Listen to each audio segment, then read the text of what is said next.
Welcome to the Mixing Room. I'm Trent. I'm Daniel. We've got yet another incredible guest for you guys today. This guest is also interwoven within the Belmont community. We cannot seem to get away from it. This person, though we love it, this person was a part of the Belmont Showcase series with their band, doing very well. In fact, winning the R&B showcase. That's right. And that is how Dan made his initial connection with them. So why don't you tell us a little bit about that? Yeah, so I went back to Belmont late in the spring for their Best of the Best showcase. It's an opportunity to see the winners of all the showcases from throughout the year. And as a prior host of the show, I still keep tabs on who's playing in the shows and everything. And again, it is the end of the academic year, so it's a good time to bring the community together. And they had a VIP lounge, like a little reception for like alumni and folks who've been involved in Showcase and folks who are key to the Belmont community, particularly to the Mike Kerb College of Entertainment and Music Business. And so I was there. Marcus Knight, another former Showcase host, was there too. And some of the talent from the show even was in the room. So this guy approaches me and we start making conversation. And I can tell that he's involved, Sure. And in the moment, I've just arrived at this VIP reception. We're having a conversation for a minute. I'm not even entirely clocking like who he is or what he does. Like I can tell he's a musician. I can tell he's involved in the show, but I don't even quite have the, that's who that is moment. Yeah. And so we're just standing there talking. And we're like, there was a row of catering and they had little, like finger food and hors d'oeuvres. And as I'm standing there, like talking to him and eating, I drop a napkin from under the plate and it kind of drifts across the room just a little bit, just far enough to where it would be really awkward for me to try to bend over and pick it up with like a plate and like a cup and Sure. I'm already kind of juggling things. Without saying a word, he doesn't, no hesitation, he just bends over, picks up the napkin, hands it back to me, and is like, you were saying? Like just carries on the conversation. Like didn't owe that to me, didn't know it, like just such a humble guy, making conversation. I embarrass myself slightly in this slightly elegant public setting. Yeah. He picks up the napkin. We wrap up our conversation. They start. There was a few people who gave like short speeches that night, and they give their remarks and whatever. And we go our separate ways, and I don't think much of it. I go out into the crowd, and I find my friends. The show's about to start. We get seated, and who comes on stage first? But today's guest. And he tears the house down as if he wasn't just making small talk 20, 30 minutes earlier. Absolutely owns the place on that stage. But the most humble, reserved guy behind the scenes. And quite honestly, our conversation with him today reflects that because he's too humble to come here and brag on himself. He brought some of his bandmates with him. And they are phenomenal live. Yeah. You can hear on the record, they are phenomenal. On this album, you should give it a listen. And so I don't want to take too much airtime from them. We should get right into this. Our guest's current album, How About That, came out on May 5th of this year. You can find it on all streaming platforms and linked in the description of this episode. Ladies and gentlemen, without further ado, give it up for Billy Bellino. Well, Billy, welcome to the Mixing Room. Thanks for being here. Right on. Thanks for having me. Of course. And now we should mention for our audience at home that though Billy is at the table with us, we do have Garett and Ahmad from his band over there on the couch. They're going to be joining us a little bit later, and they might be interjecting just a little bit into this interview in the meantime. But we'll see. They look like they want to try to be behaved. So they're going to be behaved. They're not going to be behaved. So that's a promise. I'm telling you right now, it's not going to go that way. Well, then, in for the sake of preserving what little structure we will have, let's get into how music influenced you in your childhood. Like, what was music like in your life growing up, and when did you pick up your first instrument? The first time I picked up an instrument, it was my older brother's guitar, actually. My older brother picked up the guitar and was just, wanted to learn how to play it, was loving it, but, he eventually got tired for him. He got, tired of it. And I would sneak into his room and just, take it when I was like, 3-4 years old and just kind of strum stuff out. And I didn't know what I was doing, but my parents were like, oh, maybe we should sign him up for guitar lessons. And then I ended up loving it at a pretty early age. And then from the guitar, I went to drums when I was like 7 years old. And then, when I was playing drums and learning drums, my dad picked up the bass so that I could have somebody to play with. And that was awesome. I think that definitely started my love of just like playing with a band, playing with people. And then, when my dad would put the bass down, I would pick up the bass and play that. I have a knack for stealing people's stuff.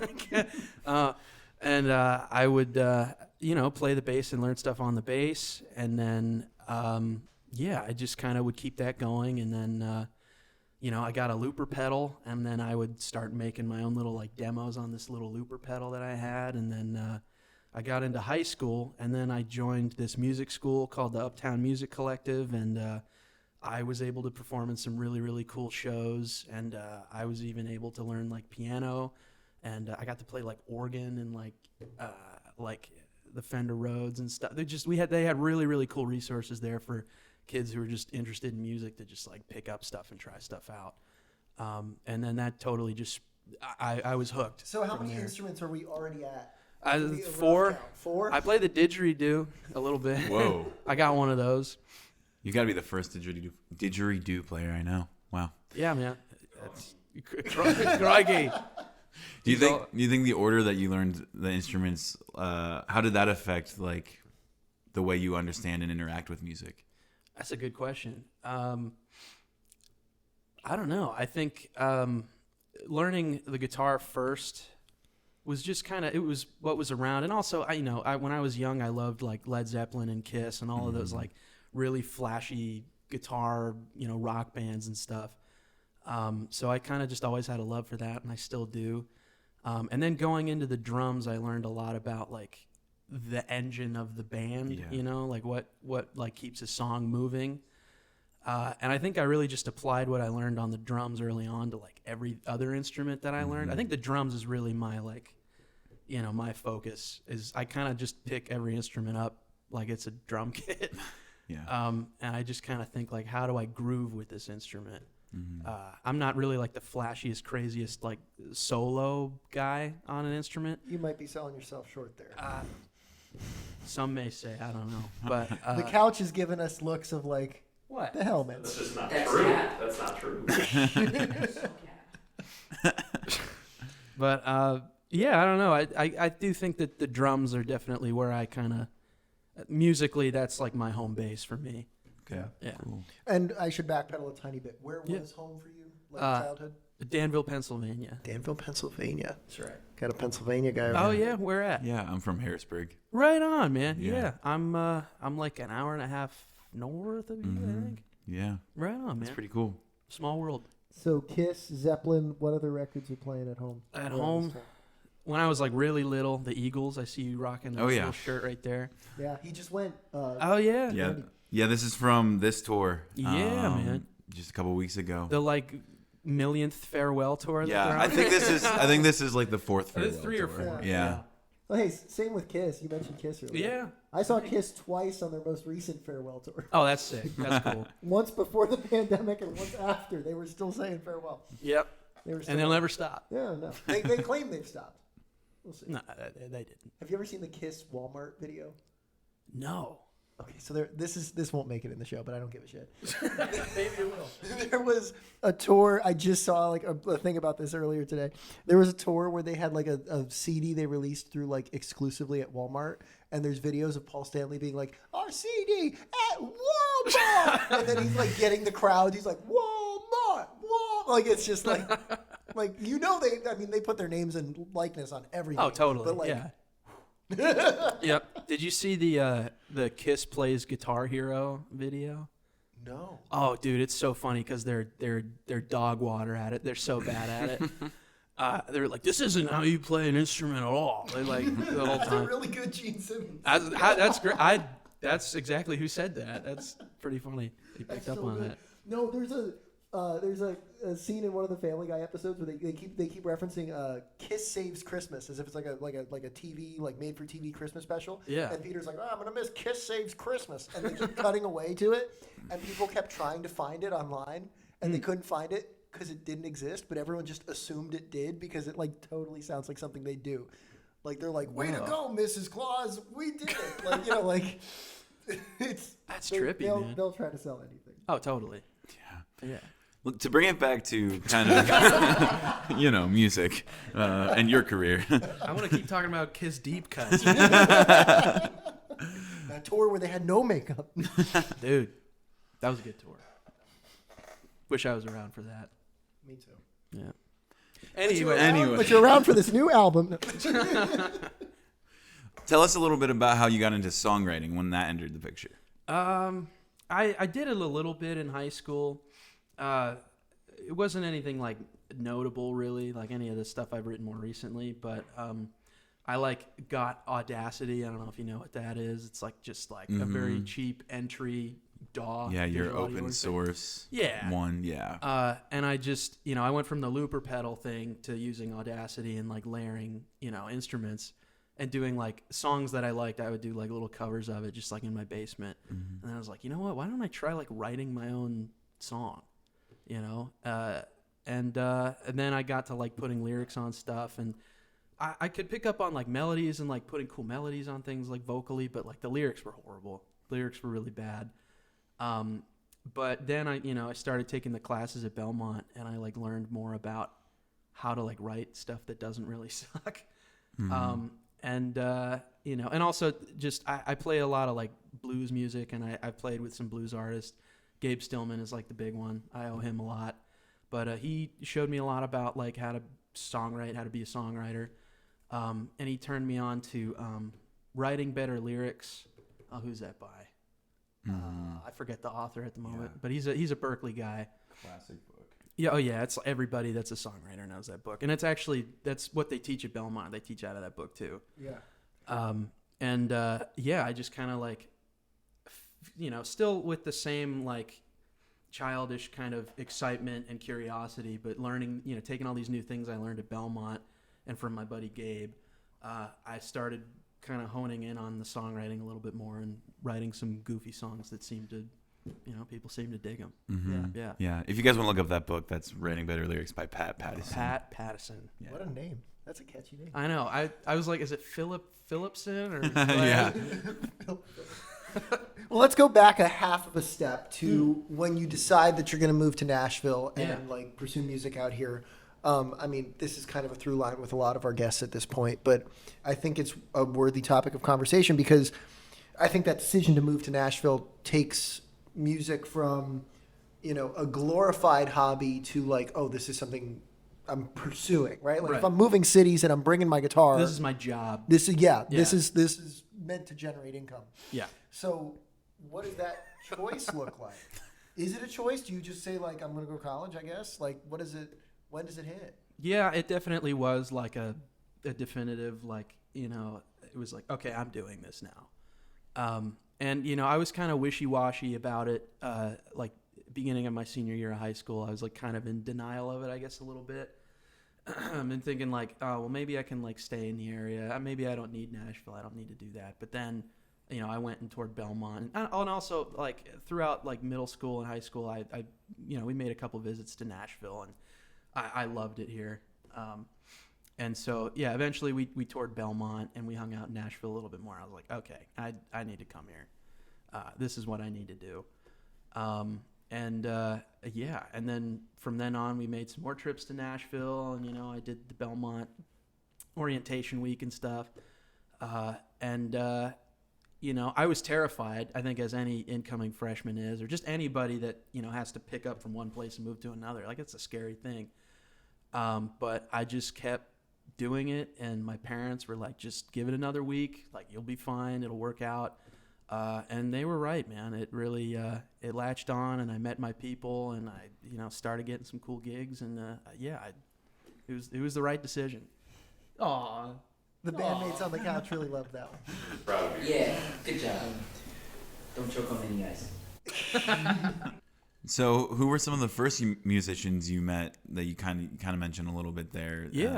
At Belmont, and well, these knuckleheads over here, actually. I don't know if we said it yet, but that's Garett Olson over here, and this is Ahmad Alexander. Garett's a bass player. Ahmad is a keyboard player, but he's a drummer. Actually, he's another one of those, space alien types that can just, pick it up and do it all. I came by stork. But yeah, those guys, I met them at Belmont. Who are some other? So were they like? My whole band that I. Well, but so were they like early meets? Yeah, definitely. Because like I mean, we've told the story so many times now on this, but like Trent and I were supposed to have our first music business course together, and it was but it was COVID, and like we never met. Oh, you guys were COVID until, kids. Yeah. Oh, yeah, you we're poor thing. dinosaurs. We're dinosaurs, Billy. But like if it's now we look back at college and this and everything we've done then and in the time since, and it's like, oh, this is like it's funny. Some of the first people you meet, They're the ones that stick around. right? Yeah. Like some of my freshman year roommate was Sheldon Smith. Yeah. He won R&B Showcase, I believe, or did he? Ooh, let me not say he won it because I don't know if he did. He won R&B Showcase. Did he finally win it? I think he won it, but it was best of the best. I know we went and saw that showcase our freshman year, or was that sophomore year? One of the early years. Because it took him a few years, and now I couldn't remember off the top of my head if he ever actually finally won it or not. I think he won R&B, but it was best of the best. Maybe he didn't get the. Oh, he didn't get the Bonnaroo? Maybe. Well, because Molly got Bonnaroo. Right. But Molly was also one of the first people I met because Sheldon was like, yo, you should meet my friend, Molly. That's sick. That's so cool. The world is the size of a quarter, and, yeah, man. Especially that Belmont bubble, man. Everybody knows everybody. It's crazy. So and I'm going off script here now, but the first, and we can ask them this question too, but like the first band practice, like, oh God. I mean, I've seen their energy just from the 10 minutes that we've been talking, and is it a shit show? Or are you guys like, most times, yes. like, when does it click? Like, no. These are guys I'm going to make music with for a while. Well, I mean, before there, it didn't. Before there was a Billy Bellino band rehearsal, there were like other bands that we were a part of. And those, man, some of them were really, really good. Some of them were really cool, but, short-lived. We only rehearsed for, like, this one gig here at, the Cobra or whatever for some other artist or whatever. Which is a perfectly good venue. Oh, I wasn't talking shit about the Cobra. I was talking shit about, maybe some of the artists that we've worked with over the years. I'm talking like I'm some, like, old guy. I've been here for 4 years, man. But we've been in the trenches, man, on some, like, some really cool gigs, some really crappy gigs, some gigs that just fell through completely before we got to, my thing. But I knew working with them through these other projects that I was like, oh, these are guys that I really like working with because they're good at what they do and they're dependable and reliable and they don't suck at their instrument. Yeah. And then when it finally came to doing my songs, I would just kind of send them the demos and be like, hey, let's like run through. And honestly, a lot of the rehearsing was in the studio recording the song, which I think is kind of cool. I don't think a lot of people can say that. Maybe they can. A lot of people don't do it that way, just because logistics and finances and stuff. Like, sure. But let's get to your thing. There was a lot going on before your thing, but let's get to your thing. Sure, man. Yeah. Let's talk about it's all about me. Joe Meyer, hell yeah, great song. It's a great song, man. Yeah, that's a crazy pull right now. We're like repping our Belmont folks. I can say that. Hey, you're good buddies with him? Good buddies. Me and Joe, we go way back. Yeah. We don't. I don't know him. So when you're working on... That's the new Keith Urban song, We Go Back. Yeah, right. Another good friend. So when you're working on this project, this album, what goes into selecting the songs and writing songs for the album? Were you pulling from, repertoire already exists, or how many of these were written for this project? That kind of stuff.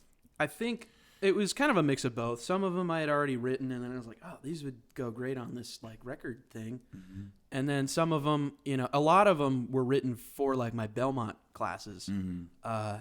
And I had to like verify it with the teachers because like some of them I was like I really liked them, and I was like, can I use these for like projects outside of school? And they're like, yeah. So I was like, cool. Then I'm gonna put it on. It's gonna go on the record. Mm-hmm. But some of them I had written like a little while ago, and I was like, oh, let's these would be good on the record. Some of them I had written for class, and I was like, I want to use these for the record. And I think that's pretty much where the majority of those songs came from. Cool. Yeah. Well, and so this record, which again, for those who don't know, How About That came out on May 5th of 2026, so May 5th of this year. This record kicks off with Mine All Mine, and you're playing that frequently in your live shows. It's exciting. What makes it so enjoyable for you to play, and what makes it so resonant with your audience? Playing it with those guys first and foremost, because they like get jazzed about it and they get pumped up about it, which makes me get pumped up about it. But I wanted like a high energy kind of like Motown-y feeling song because I really like that sound. Yeah. I just think all of those things really make it pretty jumpin' and fun to play. And lyrically, I mean, it's just like a happy-go-lucky, lovey-dovey song. I'll tell you what makes it the most Motown. It's not the arrangement. It's not the like background vocals or anything. It's the fact that "baby" is used as a word, like "baby," like that's so Motown. It's very Motown. I didn't even think about that when I was writing it, but you're totally right about that. Any line, you can take any lyric. It could be the most depressing lyric, and if you sing it on a major key, Put some baby on that. And hey, a perfect segue here. There is a bit of humor on this record. Sure. With songs like 6 Feet Tall. Yeah. And there's also a lot of deeply serious introspective pieces like Whatever Helps You Sleep. I think that might be our favorite. Like I mentioned it, speaking highly of it before this interview, and Trent goes, I think that might be my favorite song on this. Thanks, man. Like, what do you look for creatively to feel the artistic freedom to do that? And then how do you communicate with your audience? Like, hey, I'm going to do something kind of silly now. And then, a song or two later, I'm going to do something that's actually very serious. And how do you get them to follow you and trust both of those, I guess, iterations of you? Yeah. I mean, that's a great question. It's all just me, I guess. Like, I'm not trying to be somebody else. I'm not trying to be like, oh, I'm the funny guy. Oh, I'm the it's I don't know. It's just like shit that happens in my life, either to me or to somebody else, and I see it happen, or because like the 6 feet tall thing, I was like, you remember like the like memes of like the difference between like 5'11" and 6 feet tall, and it's always like some like monument, like crazy. Yeah. I don't know. I got a chuckle out of those, and I was like, oh, this would be kind of something funny to write about, and it's got like kind of a blues flair to it. And there's a lot of like humor in the blues too. There's a lot of great, like Albert Collins, he's a funny blues writer that I really look up to. But then like, you got Whatever Helps You Sleep. And I was really inspired by Labby Seafray. I always mess up the last name. If you're watching this, which I know you're not, I'm very sorry. Yeah, I don't know. I mean, that's just about like relationships with your friends and communication, and that's something that's very pertinent because I'm like horrible at communicating, and I think everybody kind of is at a time. It's hard to keep up with everything and everybody, but it's all just, I don't know. I'm trying to be as real as possible. I'm not trying to be somebody else. So I think that's kind of how it works. I guess it's just all of it. Whether it's the funny stuff, the real stuff, the lovey-dovey stuff, it's like that's all just me. It's all just real. Mm-hmm. Yeah. Yeah. That's so beautifully said. Oh, thanks. I mean, that's the right kind of ego, I think, to be able to be asked about your art and to be able to say, that's just me. Yeah. And if I want to go to this place with it, this kind of funny place that's a little bit more, the band's alive and it's a loose song and it's got this comedic element to it, then I'm going to take it there. And if I need to write this like really introspective piece that documents me and my friends and our, communication and life and the complications of all that, like then I'm going to go there. And yeah, man. So props to you for capturing that so well and then having the guts to release it too. Thank you. Just because that vulnerability can be intimidating. Yeah, I appreciate it, man. Thank you for saying all that. Yeah, absolutely. Yeah, there's definitely a lot to love about this album. You can get a lot of different things from it, including the live track at the end. Yeah, which was man. A cool decision to make. What went into that decision, and did you guys do that? I guess was that like one take, or how long did that take you guys, and what went into that decision? I think that take that's on the record was the first one that we hit record. Nice. We did a couple after. I think we did 2 or 3 total. And in the video that we put out, there's kind of like we pieced it together from those takes, but and we rehearsed it. We practiced it in the studio for like maybe an hour and a half before we actually hit record. We had that whole thing was so much fun. I mean, it was kind of a cluster. It was kind of but it was so much fun at the same time, just kind of planning that out with Neil Mehta, the engineer and mixing mastering guy on the album. Just the day before, we kind of like sat down and we're like, okay, this is going to be huge. There's a lot going on. How are we going to like rig the studio up properly to capture everything? And we researched like the Beach Boys and like the Phil Spector thing, and like how do we get the most out of the studio? Where do we put the mics to really capture everything? When you mentioned the didgeridoo earlier, I was wanting to be like, that's some Brian Wilson shit, man. Need an army of didgeridoos. You ever watch that movie? No. Dewey Cox, Walk Hard, story Dewey. No, okay. I'm gonna have to go. I'm gonna Check it out. That's my homework now. You gotta check I that told out. you I'm off tomorrow. That's what I gotta do. Not once.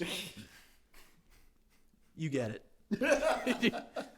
Well, was there anything else on this album that you wanted us to touch on before we maybe invited? Bring in the fellas. Yeah. Not that I can think of, man. Let's just get into it. Well, again, let me just point out one more time on that. As far as that live track, that is nearly a 6-minute live track. It's long. That is not a like 2.5 minute, It's long. rockabilly thing that we can do in one take because it's easy. Yeah. That wasn't necessarily easy in the slightest. Yeah, I mean, yeah. And maybe it was. Maybe it was. When we, so I sent out a demo. I did a little demo on Logic of just like, I think it was just guitar and like clapping. I just like put claps in there and some of the harmonies because I had backup singers. And I really was going for, I wanted it to sound like Little Feat, I wanted it to sound like the Allman Brothers, which is why we put 2 drummers on the track. And it all came together so well. There was like so much room for error, but it really just worked out really great. Yeah, be honest, how much comping did you guys have to do on the drums? Or were they like in perfect sync? There was no comping, and we didn't even play to a click or anything. It just was like hit R, and it was like we were playing a show, And I think that's why it's that I really like that. That's why I named the album How About That, was because that like sold me. I was like, that really was just the accumulation, like the big like, oh, I made the right decision to come here. Like when I had that session, that was like the aha, like, okay, this is it. Yeah. I got it. Well, and that's props to you, props to your engineer and producer, and also props to your incredible band. So Yeah, let's big bring on some of the guys. Get out here, fellas.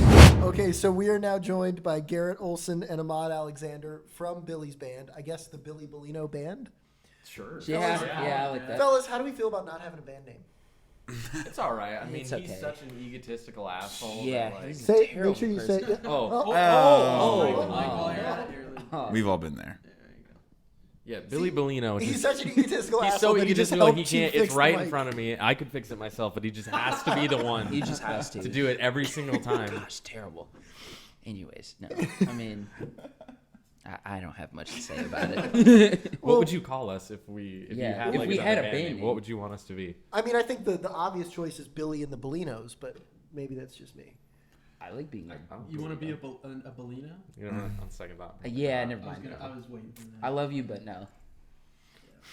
Well, so what were... Billy Bellino, Electric Boogaloo.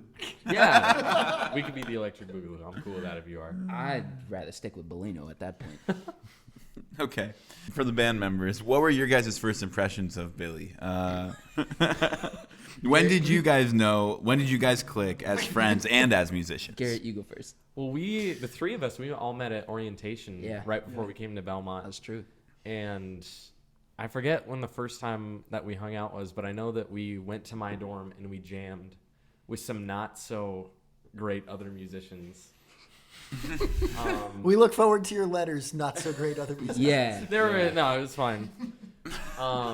But yeah, we didn't like really play together much. We mostly just hung out and we got to be really good friends really quickly.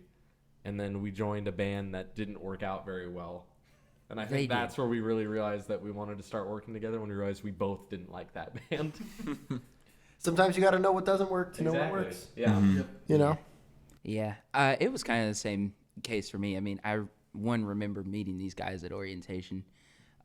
They were probably some of the funniest, weirdest, like quirkiest people that I ever met. But they were a lot like me. I'm weird and quirky too. So I was like, cool. They seem cool. Shut up. This is why I have a mic and you don't. No, I'm kidding. No, I'm playing. But yeah, I remember one of the first songs that we jammed on was "Isn't She Lovely," which is like a universal like jam song because it's the easiest like 4-chord progression ever in the book. But we instantly kind of just bonded over how much fun we could have, how silly we could get, how stupid we were, and I think one of my core memories when we first met was even before we started jamming together all the time, we would have therapy sessions. You guys remember this? Therapy sessions. Like sort of like He didn't know it was therapy. I know. Yeah.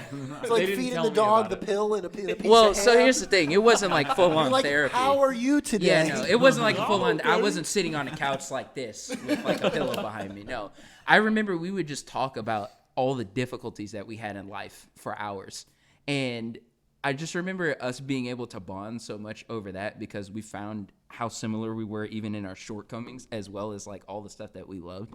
And so out of that, it kind of just birthed this like bond that I think has been like impossible to break, mostly because we've shared way too much with one another.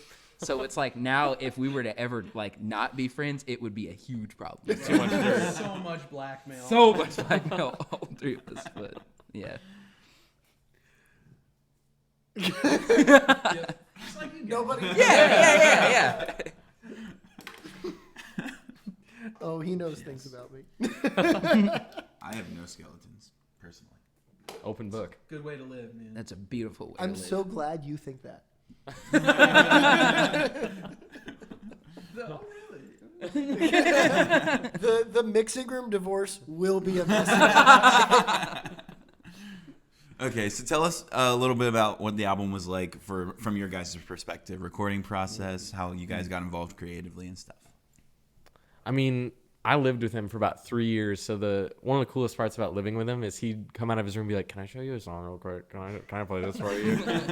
So We did that. yeah, and it was cool. I just got to hear everything being written. If he wasn't like showing me, I could hear it from his bedroom, and then if we didn't hear it, he showed it to the studio. He's like, "Can you play this song, please?" No demo, no nothing. He was like, "I just whipped up this chart," and then he was like, "Just play it." And that's something like super cool. He lets us be musicians. Yeah. I think we all have worked with people that are like, "You're going to do this a certain way or else you're not going to do it or anything." And he just lets us go on and do our thing, which is sick. Yeah. Thanks. Sure. Thank you guys for being musicians. Yeah, I mean, I know we were teasing on him earlier, but like he wanted to bring you guys to this. Like I just approached him and said you should come do the show because of Best of the Best. Like, and we had talked before that showcase, and then just 15 minutes later, you were on stage having the time of your life, and it was a seamless flip. And I was like, we got to get him on. And the first thing he said was like, "Can I bring people with me?" Wow. Oh, Dude. I was terrified. He was like, "I don't want to be on camera." we're your babysitters. We're not here to be your friends. No. Yeah. Yeah. That's also true. Well, yeah, it does. It kind of does look that way. The way that we've staged this, Yeah. it kind of looks like.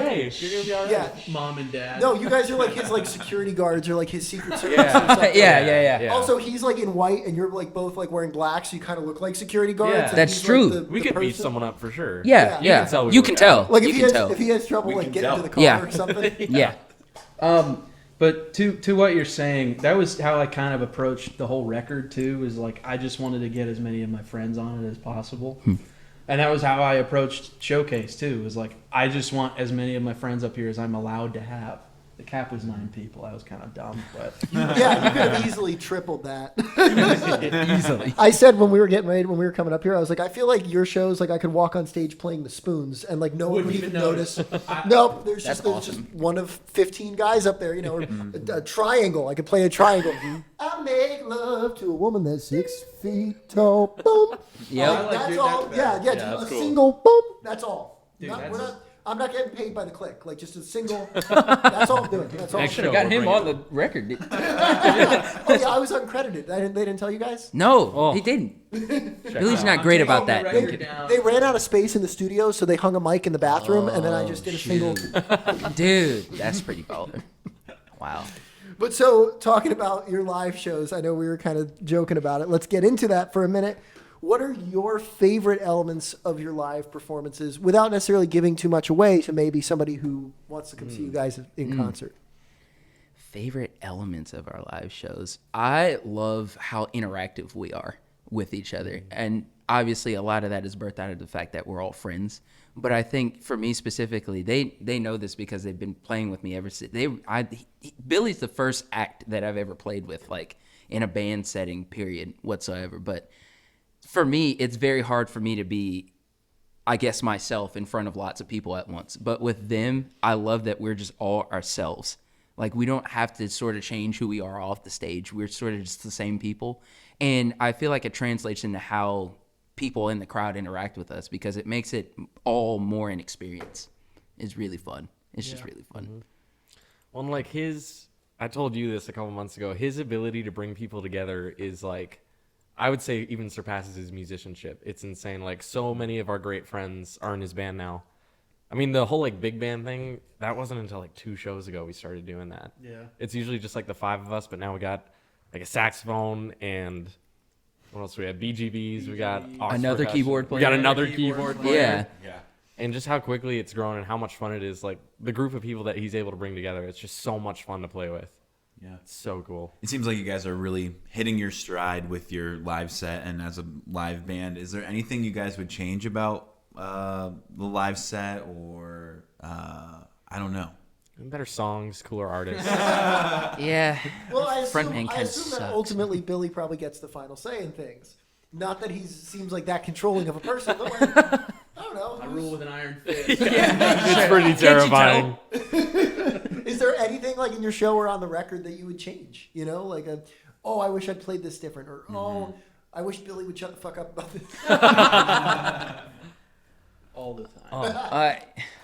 I mean, not really. It was just so much fun we did so many little things in the studio. Like we broke a glass on the ground That's for right. one of the 6 feet tracks. tall, yeah. What are other cool? Kitchenware was used for like percussion for Yep. the intro of a I song. told you I could play the spoons. Exactly. You could. You could. Yeah, there's a lot of cool stuff going on in 6 Feet Tall in the background and everything. Oh yeah, man. I didn't even realize that you guys like actually broke a glass too. That's so fun. Yeah. Man. Super cool. So it seems like when Billy leaves this room for you guys to show off your musicianship and actually kind of, it seems like you guys get a lot of say in your parts generally. Yeah. Yeah. Yeah. Billy, like Garett is saying, Billy's great at sort of just laying a foundation out there and letting you just run with it. And I think that actually allows us to be more free creatively, is when you know the person who is making your part for you really trusts you and trusts your musicianship, especially when you're someone like me who doesn't trust their musicianship half the time. So someone like him, who I look up to and am in awe of all the time as a musician, to be like, yeah, dude, you got this. Like, or him saying like, no, I think you could play this better than me, so just play it how you would. Like that, that makes me want to shed a tear almost. Yeah. It's a beautiful sentiment to have amongst a group of friends and a group of bandmates and stuff. And it seems like that really works for y'all in a beautiful way. Yeah. Well, and like also, I think, I don't want to speak for you, Billy, but I think you are actually, no, from what I can tell, like I mean, we've said this earlier in this interview already. Like, you take your artistry seriously, and I think you don't need to be micromanaging, because you're there to do your job and your role and play your part. And I think part of, obviously, these are phenomenal musicians that you have with you, and so it makes sense that he trusts you guys to do your thing. But that's also just running a good organization, you know, is trusting in the other people that you're working with do their parts. I mean, we've talked about this before in reference to the show. There's pieces of this show that I work on that Trent really doesn't hardly touch. And there's pieces of the show that he works on that I don't really hardly touch. But we both know that come midnight on whatever date this is being released, this episode. Just put it over yourself in Yeah, post yeah. as a voiceover. Yeah. It's funny. He doesn't. Yeah, it'll be his my voice. That's even better. Even better. See, teamwork, collaboration. I like to hear it. that back. It'll actually be one of you guys. We'll figure out. What Sweet. We'll do it together. Yeah. Yeah, that'll go But great. but there's that trust there, and we know that the episode will come out, and that the marketing behind it will be there, and everything, you know. And we don't have to both be 110%. Hey, did you do this thing? Hey, did you do this? You know, like, we'll check in and keep tabs just to make sure we're on the same page. But I think, you know, the band itself is run incredibly well, and that's a testament to your leadership, Billy, and a testament to you guys showing up as band members and as parts of a team. So, and because you guys operate so well, when we posted about the show today, we did get in some fan questions. Oh no. So I'll let Billy take the reins on this, but obviously, band, feel free to chime in. Our first question from an anonymous fan is, what's it like having such an attractive bassist? Yeah. That's a good one. What's that like? You're attractive? To some, yeah, I'd say To some, like a very small. It's a very certain group of people, but they're a very loud group of people, so I know they're there. Someone thought I was attractive enough to ask the question. Yeah. Well, yeah, that's a good point. I'd love to talk to her. That's a afterwards. good point. It's a shame they're anonymous, man. Yeah, We would have hooked you up, man. Yeah. I guess the anonymous fan is just going to have to reach out. and Exactly. make it Yeah. happen. Answer the question. Anonymous. Do you want to do the next Yeah, one? sure. I'll take the next one. This anonymous viewer seems really concerned.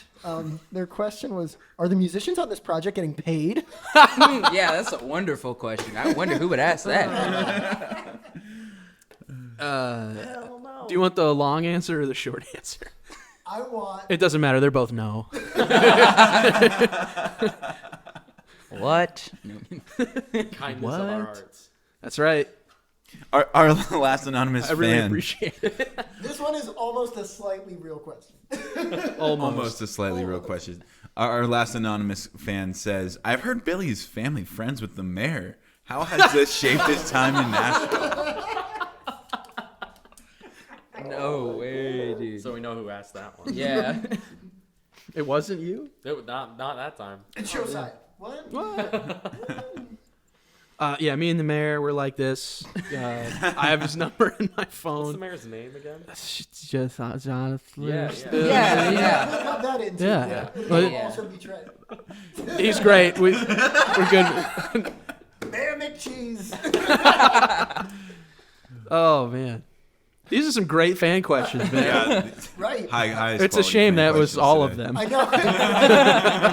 Yeah. Closing thoughts, reactions. Is there anything else you guys want to say to any fans listening? Thanks for listening. Go listen to the record if you haven't already. If you have, thanks. Thank you, Mixing Room, for having us. Yeah, of course. It's been a pleasure, man. Yeah. And Billy, where can people find you on social media? Billy Bellino on Instagram, Facebook, YouTube. If you go on wherever you listen to music, if you just look up Billy Bellino, I will be there. And if you are listening to this episode, we will have those social media pages linked in the description. Be sure to follow Billy and his bandmates. Again, that album is How Bout That. It came out on May the 5th, so that is out everywhere now. Billy, Garett, and Ahmad, thanks for coming in, guys. We appreciate you. Right on. Thank Thanks you for guys having us, man. us. Yeah, of course, anytime. And that concludes our conversation with Billy Bellino and his bandmates Garett Olson and Ahmad Alexander.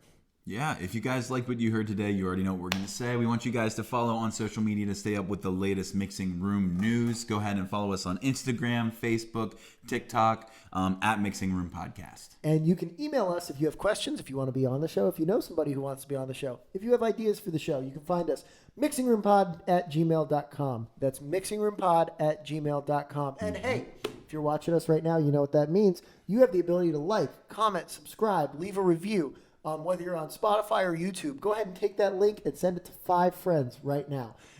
Yeah. A little call to action. A little call to action. Let's do it, guys. Look, we are approaching the midway point of our summer series, and we've been having a blast so far. But a little goes a long way as far as growing our following and gaining some listening ears. It helps us help our artists. And speaking of a little going a long way, Trent, what can they do if they follow us on social media? If you guys already follow us on social media, then it's real easy to get over to that link in our bio. And if you guys want to support us even more, you can find our coffee link there to send us a little donation and buy us a coffee. A little goes a long way. Guys, thank you so much for joining us for this summer series. There's so much more ahead, and there's been so much already. If you haven't had the chance to catch some of our earlier episodes in Season 3, go ahead and go back and take a listen to those because we've got a lot more coming your way very soon. Until then, I'm Daniel. I'm Trent. And we'll see you next time.